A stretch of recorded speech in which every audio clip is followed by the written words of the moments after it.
যে মমতা ব্যানার্জি ২০২১ সালে ২৯৪টি আসনের মধ্যে ২১০টিতে জয়লাভ করেছিলেন, আজ তার দল ১০০ আসনের গণ্ডিও পেরোতে পারেনি।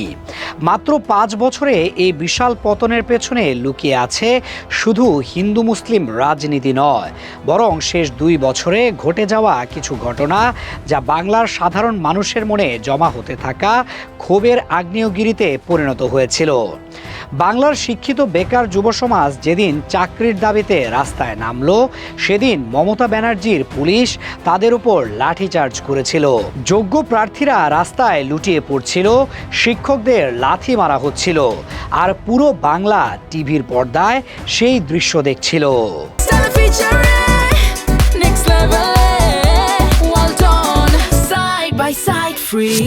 বিগত ৫ বছরে পশ্চিমবঙ্গে সরকারি চাকরির নিয়োগ প্রায় বন্ধ ছিল, আর যেটুকু হয়েছে তার ৯০% ছিল দুর্নীতির মাধ্যমে। ২৬,০০০ শিক্ষকের চাকরি বাতিল হয়েছে, আরও ৩২,০০০ প্রাইমারি শিক্ষকের মামলা আজও কোর্টে ঝুলছে। বছরের পর বছর প্রস্তুতি নেওয়া লক্ষ লক্ষ তরুণ তরুণীর ভবিষ্যৎ অন্ধকারে ঠেলে দিয়ে তৃণমূল সরকার শেষ মুহূর্তে এসে মাসে ১৫০০ টাকা ভাতা ঘোষণা করেছিল। কিন্তু বাংলার ১ কোটিরও বেশি বেকার যুবক যুবতী বুঝে গেছে ১৫০০ টাকায় তাদের জীবন বদলাবে না।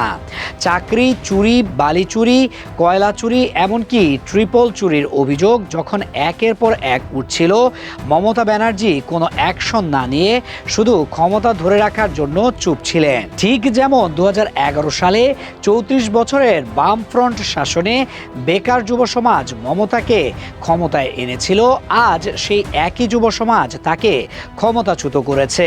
আরজিকর মেডিকেল কলেজে ডাক্তার অভয়াকে যেভাবে নির্মমভাবে ধর্ষণ ও হত্যা করা হয়েছিল, তারপর সুপরিকল্পিতভাবে প্রমাণ লোপাট করার ঘটনা গোটা বাংলাকে নাড়িয়ে দিয়েছিল। যে সন্দীপ ঘোষের বিরুদ্ধে বারবার অভিযোগ উঠছিল, তাকে মমতা সরকার শেল্টার দিচ্ছিল। মুর্শিদাবাদের মতো ঘটনা, যেখানে কমিউনাল অ্যাটাকের কারণে শত শত মানুষকে ঘরবাড়ি ছেড়ে পালাতে হয়েছে, রাজ্য পুলিশ তাদের সুরক্ষা দিতে ব্যর্থ হয়েছে। ইমাম ভাতা, হজ যাত্রার ব্যবস্থা করে মমতা মুসলিম ভোটারদের খুশি করার চেষ্টা করলেও মুসলিম যুব সমাজ বুঝে গেছে তারাও চায় চাকরি, চায় কর্মসংস্থান।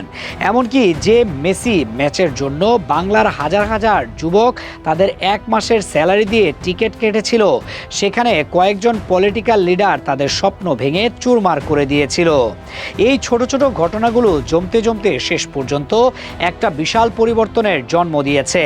এখন প্রশ্ন হলো, বিজেপি কি সত্যি অভয়ার বিচার দিতে পারবে, বাংলায় শিল্প ফিরিয়ে আনতে পারবে, নাকি এই স্বপ্ন একদিন ভেঙে যাবে?